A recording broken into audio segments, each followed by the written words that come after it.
بسم اللہ الرحمن الرحیم الحمدللہ۔ آج ہماری تلاوت کا آغاز 13ویں پارے سے ہوا۔ حضرت یوسف علیہ السلام کی برات کا اظہار اعلان ان خواتین نے بھی کیا۔ وقت کی حکومت کی مدعیت میں ہونے والا یہ کیس اور یہ فیصلہ آپ کی برات کی شکل میں واضح ہوا تو حضرت یوسف علیہ السلام نے عاجزی انکساری میں اللہ کا شکر ادا کیا اور ساتھ فرمایا کہ اس نس سے کوئی بھی آدمی محفوظ نہیں، یہ تو برائی کی طرف بلاتا ہے، ہاں جس پہ اللہ کا فضل ہو جائے، اللہ کی مہربانی ہو جائے۔ پھر حضرت یوسف علیہ السلام نے وقت کے مصر کے بادشاہ سے کہا کہ اب یہ ذمہ داری میرے سپرد کر دے۔ اور یہ ذمہ داری عام طور پہ ذمہ داری لینی نہیں چاہیے، مانگنی نہیں چاہیے، لیکن جب لوگوں کی حکمت مصلحت اس میں ہو تو پھر وہ عہدہ قبول کر لینا چاہیے۔ حضرت یوسف علیہ السلام اس کے ذمہ دار بنے، گویا کہ آپ اس وقت کے وزیر خزانہ بنے، تمام معاشی ذمہ داریاں آپ کے سپرد ہوئیں اور آپ نے بڑے حسن انتظام کے ساتھ یہ قحط کا وقت جسے کہیں کہ اس کے اندر اپنے انتظام سے اس میں کامیابی حاصل کی، اور آپ کو پھر وقت کے حکمران اس کا مصر کا جو بادشاہ تھا اس کا انتقال ہوا، آپ مصر کے ذمہ دار بن گئے۔ تو آپ نے اناج کو ذخیرہ کر لیا تھا قحط کے زمانے کے لیے، تو دور دور سے لوگ آپ کے پاس آتے اناج لینے کے لیے، خریداری کے لیے۔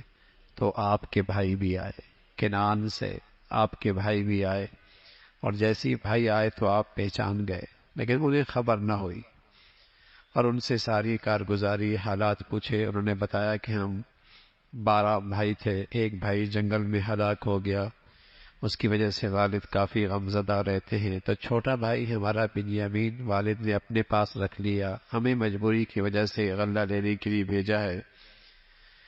حضرت یوسف علیہ السلام نے انہیں غلہ بھی دیا، اور اس غلے کی جو قیمت تھی وہ بھی واپس کر دی۔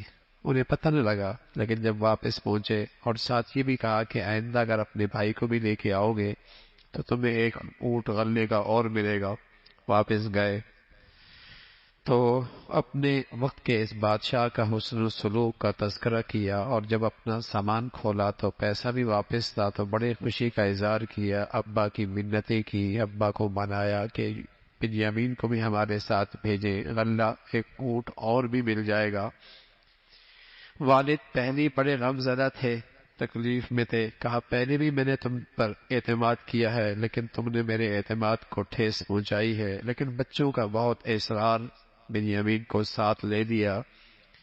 جب حضرت بنیامین بھی اپنے بھائیوں کے ساتھ مصر آئے تو آپ نے موقع پا کے بنیامین کو تو بتا دیا کہ میں تمہارا بھائی یوسف ہوں۔ اور پھر مصر کا قانون یہ تھا کہ جس کے ہاتھ سے چوری پکڑی جائے اسی کو گرفتار کر کے اسے غلام رکھا جاتا تھا۔ تو آپ نے اسی ہیلے کے ساتھ اپنے بھائی کو، اپنے بنیامین کو اپنے پاس رکھوایا، اور ایک پین جس سے غلہ ناپا جاتا تھا وہ انہی کے سامان میں چھپا دیا، اور پھر برآمد بھی انہی کے سامان سے ہوا۔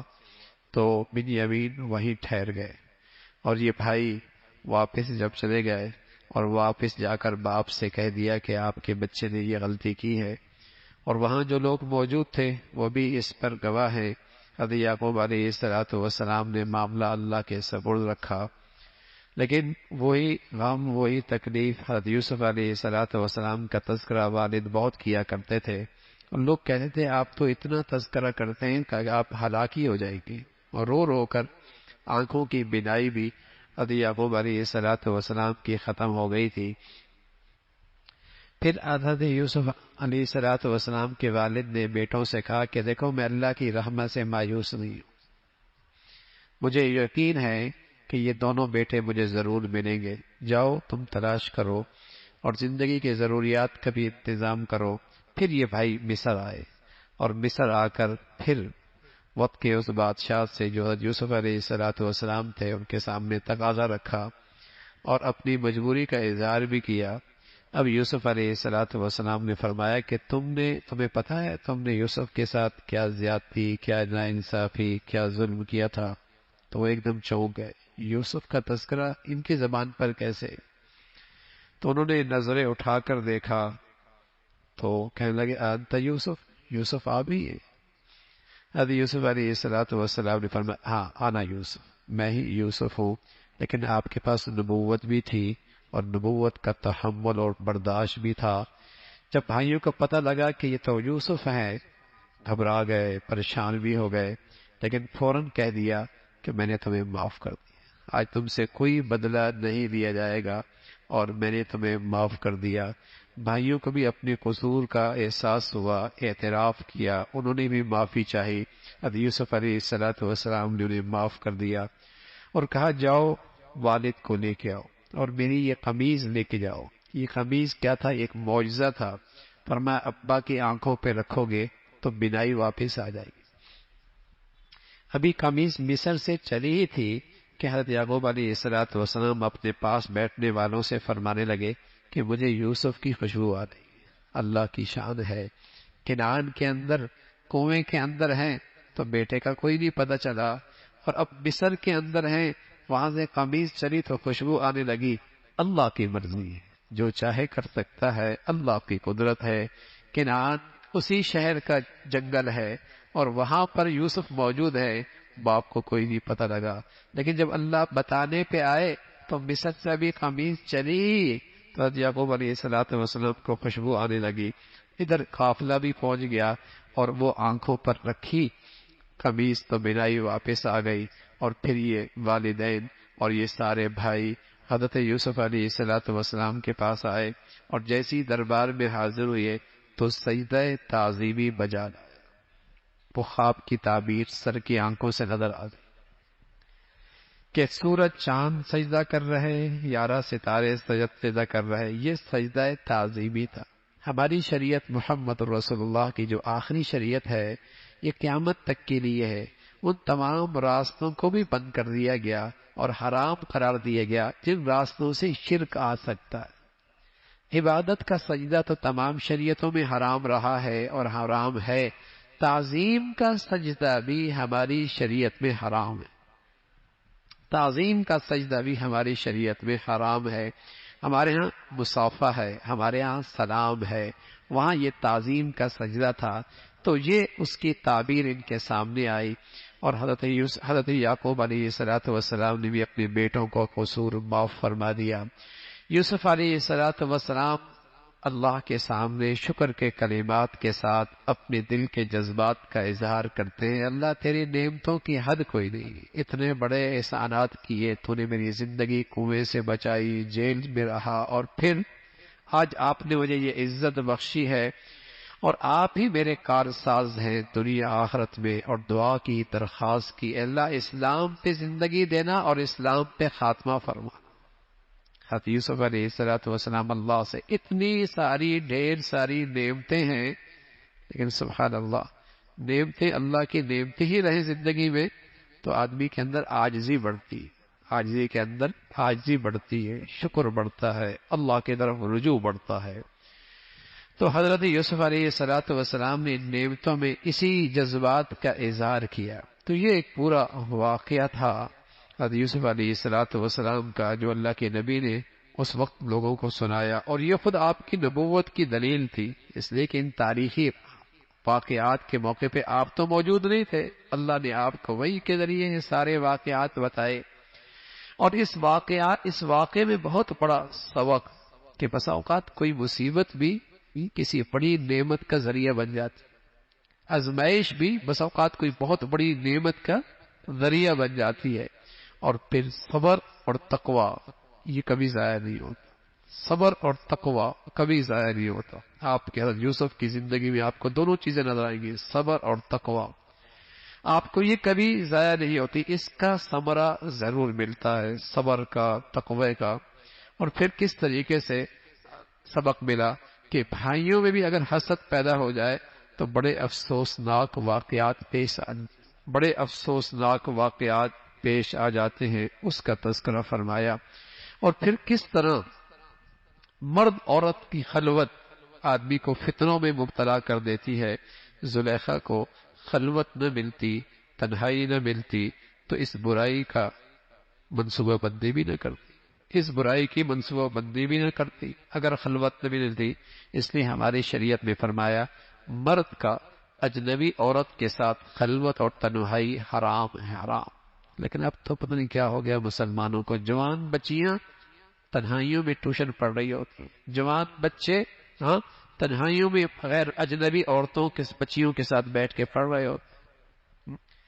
حضور علیہ الصلوۃ والسلام مرد عورت کی تنہائی میں اگر دونوں ہیں تیسرا شیطان ہو، تیسرا شیطان ہو، تیسرا شیطان ہو.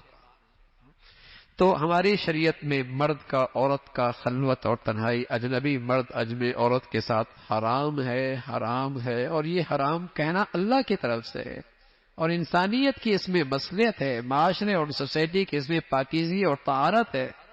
لیکن جب اللہ کے حدود سے تجاوز کریں گے تو جو تباہی آئی ہوئی ہے وہ ہم دیکھ رہے ہیں، جو تباہی آئی چکی ہے وہ نظر بھی آ رہی ہے. اللہ کی حدود کا جب خیال نہیں رکھا جاتا تو پھر بربادیاں بھی آتی ہیں، پھر رسوائی بھی ہوتی ہے اور پھر ذلت بھی ہوتی ہے. وہ نقشے سارے معاشرے کے اندر اس وقت نظر آتے آ رہے ہیں. تو یہ سارے اس واقعے کے اندر یہ سارے سبق اور یہ سارے نصائح موجود ہیں. پھر تذکرہ فرمایا آپ علیہ الصلوۃ والسلام کو، تذکرہ فرمایا کہ آپ لوگوں کو اللہ کی طرف اچھے طریقے سے بلاتے رہیں. اور ہر رسول دنیا میں آیا اور اس پر نہ ماننے والے بھی اس کے مقابلے میں آئے. بس اوقات تو پیغمبروں پر اتنی بڑی آزمائشیں آئیں کہ وہ کیفیت میں آ گئے کہ اللہ کی مدد کب آئے گی، اللہ کی مدد کب آئے گی. انبیاء کے واقعات میں بڑا سبق ہے، بڑی نصیحت ہے، بڑی تسلی ہے، اس کا تذکرہ فرمایا. پھر سورہ رعد ہے، اللہ کی عظمت کا تذکرہ، توحید کا تذکرہ، زمین و آسمان کا یہ سارا نظام اور قدرت کے سارے شہکار کس طریقے سے زمین کے اندر سے اللہ مختلف نباتات پیدا کرتے ہیں، اس کی قدرت ہے. پھر مرنے کے بعد زندگی ہے. وہ کہتے تھے بھیڑیاں ہو جائیں گے، بوسیدہ ہو جائیں گے، پھر زندگی کیسی ہوگی؟ فرمایا جو اللہ رب العزت انسان کو پانی سے نطفے سے بناتا ہے اور ماں کے رحم میں جانتا ہے اور اللہ ہی جانتا ہے کہ بچہ ہے بچی ہے، اور اس قدرت کے اندر اللہ رب العزت اس کے سارے نقش و نگار اس اندھیرے کے اندر بناتے ہیں. یہ اللہ ہی قدرت ہے. اس کے لیے دوبارہ مارنے کے بعد زندہ کرنا کیا مشکل ہے. نفع نقصان کا مالک اللہ ہے. بتایا باطل بسا اوقات ابھرتا ہوا نظر آتا ہے لیکن وہ مٹ جایا کرتا ہے. حق سچ اگر ہو، حق سچ ہو تو غالب وہی ہوا کرتا ہے. لیکن آج باطل نے اہل حق کی اچھائیاں اختیار کر لی اور بدقسمتی سے اہل حق نے باطل کی گندگی اختیار کی. ورنہ باطل پہ چلتا، ابھرتا ہوا نظر آتا، مٹ جاتا، اور حق والے حق پر ہوتے ضرور غالب آ جاتے. لیکن کیا کریں، باطل نے کچھ ہماری اچھائیاں اختیار کر لی اور ہم نے ان کی گندگیاں اٹھا لی. پھر فرمایا عقل مند لوگ کون لوگ ہیں؟ جو اللہ کا عہد پورا کرتے ہیں اور اللہ کے وعدوں کو پورا کرتے ہیں، جن رشتوں کو اللہ نے جوڑنے کا حکم دیا ہے ان رشتوں کو جوڑتے ہیں. اس کا تذکرہ فرمایا اللہ سے ڈرتے ہیں، نماز قائم کرتے ہیں، اللہ کا دیا ہوا مال خرچ کرتے ہیں، برائی کا بدلہ اچھائی سے دیتے ہیں. یہ عقل مند لوگوں کی صفات ہیں. اور اللہ کے جن سے ناراض ہیں ان کی کیا عادات ہیں؟ وہ عہد توڑ دیتے ہیں. جن رشتوں کو جوڑنے کا حکم ہے اسے قطع تعلق رکھتے ہیں، زمین پہ فساد مچاتے ہیں. فرمایا رزاق اللہ ہے، جس کی مرضی جس کو جتنا دے. پھر فرمایا اللہ کی یاد میں، اللہ کے قرآن پر عمل کرنے میں دلوں کا اطمینان ہے. ان کی دنیا بھی اچھی ہے، آخرت بھی اچھی ہے. اللہ کے حبیب کو تسلی دی. اس سے پہلے بھی رسول آئے اور لوگوں نے ان کے ساتھ مذاق کیا، لیکن اللہ نے اہل تقوی کے لیے جنت رکھی ہے اور جنت کی نعمتیں رکھی ہیں. اس کا تذکرہ ہر پیغمبر دنیا میں آیا وہ بشر رہا ہے، اس کے بال بچے بھی رہے ہیں. کفار کہا کرتے تھے یہ کیسا اللہ کا رسول ہے کہ اس کے لیے تو معاشی ضروریات بھی ہیں، کھانے پینے کی ضروریات بھی ہیں، بال بچے بھی ہیں. فرمایا ہر رسول ان زندگی کی ضروریات کے ساتھ آیا ہے اور اس کے بال بچے رہے ہیں. اس کا تذکرہ فرمایا. پھر سورہ ابراہیم میں فرمایا اللہ نے آپ کی طرف کتاب اتاری ہے تاکہ دنیا کو اندھیروں سے روشنی کی طرف لے کے آئیں. اس کا تذکرہ فرمایا، پھر مختلف قوموں کا تذکرہ، پھر آخرت کا تذکرہ کہ نیکی کرنے والے کامیاب ہیں اور بدی کرنے والے، ان سے شیطان بھی بیزاری کا اعلان کرے گا، شیطان بھی بیزاری کا اعلان کرے گا کہ ہم نے تو صرف وسوسہ ڈالا تھا اور تم برائی کرنے لگ گئے، شیطان بھی ان سے بیزار ہو جائے گا۔ پھر اللہ رب العزت نے بتایا کہ نیکی اور کلمہ طیبہ اس کی مثال پاکیزہ درخت کی طرح ہے جس کی جڑیں مضبوط ہیں، پھل بہت میٹھا ہے، اور کفر کی مثال اس درخت کی طرح جس کی جڑیں کمزور ہیں اور جس کا پھل بہت کڑوا ہے۔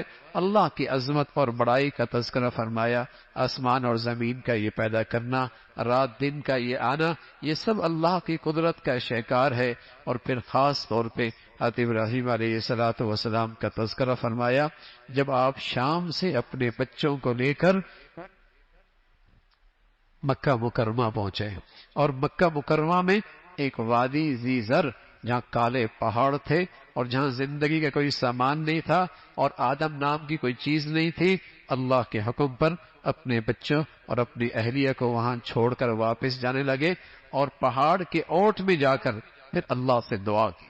پھر اللہ کا حکم تھا اپنے بچے کو اور اپنی اہلیہ کو وہاں چھوڑ دو، اور جب چھوڑ کے جانے لگے تو اہلیہ پوچھنے لگی کیوں چھوڑ کے جا رہے؟ خاموش۔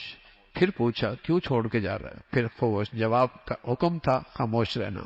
اس خاتون نے کہا اللہ امرک، یہاں چھوڑنے کا حکم تمہیں اللہ نے دیا ہے؟ تو حضرت ابراہیم علیہ السلام نے ہاں میں سر ہلایا۔ جیسے ہی ہاں میں سر ہلایا تو وہ خاتون فوراً کہنے لگی اذا لا یضیعنی، اگر اللہ کا حکم ہے نا، اللہ ہمیں ضائع نہیں کرے۔ کیا ایمان ہے، کیا یقین ہے، کیا اللہ پر اعتماد ہے۔ ہاں، چھوٹا سا مشکیزہ ہے اس میں پانی ہے، چھوٹا سا تھیلا ہے اس میں کھجوریں ہیں، دودھ پیتا بچہ ہے اور ماں ہے، اور اس وادی کے اندر اکیلے زندگی کیسے گزرے گی؟ لیکن جب یہ خیال آیا کہ اللہ کا حکم ہے تو اللہ کی حکم کی تعمیل میں ہلاکت نہیں ہے، نجات ہے، ناکامی نہیں ہے، کامیابی ہے۔ یہ یقین آ جائے نا، آج اللہ کا ہر حکم پورا کرنا آسان ہو جائے۔ آج مسلمان گھبراتا ہے دین پہ چلیں گے تو کہیں ایسا نہ ہو زندگی مشکل ہو جائے۔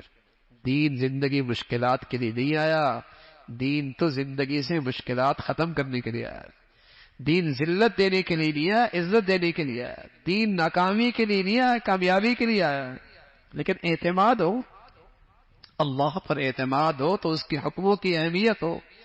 تو وہ خاتون کہنے لگی اذا لا یضیعنی، اللہ ہمیں ضائع نہیں کرے۔ اور پھر دنیا نے دیکھا اس خاتون کا اللہ کی ذات پہ یقین اور اعتماد کہ اللہ نے وہاں ایسا پانی جاری فرمایا، ایسا پانی جاری فرمایا کہ ساری دنیا وہاں سے پانی لے رہی، پانی ختم ہی نہیں ہو رہا۔ اس میں اللہ رب العزت نے ہر قسم کی شفا رکھ دی، ہر قسم کی غذا رکھ دی۔ حضور علیہ السلام فرمایا کرتے تھے ماء زمزم لما شرب لہ، زمزم کا پانی جس مقصد کے لیے پیو گے، اللہ اس پانی سے وہ مقصد پورا کر دے۔ بس یقین کی بات ہے، بات تو نبی کی سچی ہے، یقین جتنا ہوگا اتنا اس پانی سے فائدہ اٹھائے گا۔ ماء زمزم لما شرب لہ، جس مقصد کے لیے پیا، یہ زمزم کا پانی اس کے کام آئے گا اور اس کو نفع دے گا۔ تو یہ باپ، ماں اور بیٹا اس جنگل میں اور اس وادی میں، حضرت ابراہیم علیہ السلام بھی آخر بیٹا تھا، لخت جگر تھا، اہلیہ تھی، زندگی کی رفیقہ حیات تھی۔ تو جب پہاڑ کی اوٹ میں چھوڑ کے جب پہاڑ کی اوٹ میں آئے تو ہاتھ کھڑے کر دیے، ہاتھ پھیلا دی اللہ کے سامنے اور دعا کی ربنا انی اسکنت من ذریتی بواد غیر ذی زرع عند بیتک المحرم، اے اللہ تیرے گھر کے سامنے اپنے بچوں کو چھوڑ کے جا رہا ہوں تاکہ یہ تیری بندگی اختیار کریں، تیری بندگی اختیار کریں، تیری نماز پڑھیں، تیرا فرما بردار ہو۔ ہاں، ان کی معاشی ضرورت بھی پورا کرنا آپ کا کام ہے، ان کی معاشی ضروریات کو پورا کرنا بھی آپ کا کام ہے تاکہ یہ تیرے شکر گزار رہے۔ یہ ہے ایک باپ کی دعا اپنے اولاد کے لیے، اور یہ ایک فکر ہے ایک باپ کی اپنے گھر والوں کے لیے، یہ ایک فکر ہے ایک گھر کے سربراہ کی اپنے گھر والوں کے لیے۔ کیا فکر ہے؟ پہلے اللہ کی بندگی، بعد میں معیشت۔ لیکن آج مسلمان پہلے معیشت بعد میں بندگی، بلکہ بندگی کسی فہرست میں ہے ہی نہیں۔ بندگی اور فرما برداری آج فہرست میں ہے ہی نہیں، بس معاش معاش معاش، معیشت معیشت۔ ایک گھر کا سربراہ، ایک والد، ایک گھر کا بڑا، اس کی ذمہ داری اولاد کے لیے، گھر والوں کے لیے پہلی کیا ہے؟ اللہ کی بندگی۔ پھر دوسری فکر ہے ہاں کہ اللہ ان کے معاش کا بھی انتظام فرما دے۔ یہ ہے نبی کی دعا۔ نبی کی دعا نصیحت ہوتی ہے، نبی کی دعا انسانیت کے لیے پیغام ہوتا ہے کہ تم بھی اپنی زندگی کی ترجیحات یہ رکھو، تم بھی اپنی زندگی کی ترجیحات یہ رکھو اپنی اولاد کے لیے، اپنے گھر والوں کے لیے، پہلے ان کی اللہ کی فرما برداری کی فکر کرو، اللہ کی بندگی کی فکر کرو، ہاں پھر معاش اور معیشت کی بھی فکر کرو۔ اس کا تذکرہ فرمایا۔ ابراہیم علیہ السلام کی دعائیں ہیں، اپنے لیے کی اور تمام ایمان والوں کے لیے کی۔ پھر اللہ رب العزت نے فرمایا کہ دنیا میں میرے نافرمان بھی ہیں اور ظالم بھی ہیں، لیکن یہ نہ خیال کرے کہ اللہ رب العزت ان سے غافل ہیں، سب اللہ دیکھ رہا ہے، لیکن اللہ انہیں ڈھیل دیتا ہے، پکڑیں گے، اللہ پکڑیں گے۔ اللہ کا وعدہ، اللہ اپنے وعدے کے خلاف نہیں، قیامت آئے گی اور قیامت کا وہ منظر، مجرم کی سزا اور اس وہاں کی جسے کہیں گے تکالیف، اس کا تذکرہ فرمایا۔ فرمایا وہ دن آنے والا ہے اور جلد حساب ہونے والا ہے۔ اللہ رب العزت ایمان اور ایمان کی زندگی اور اس میں خاتمہ نصیب فرمائے۔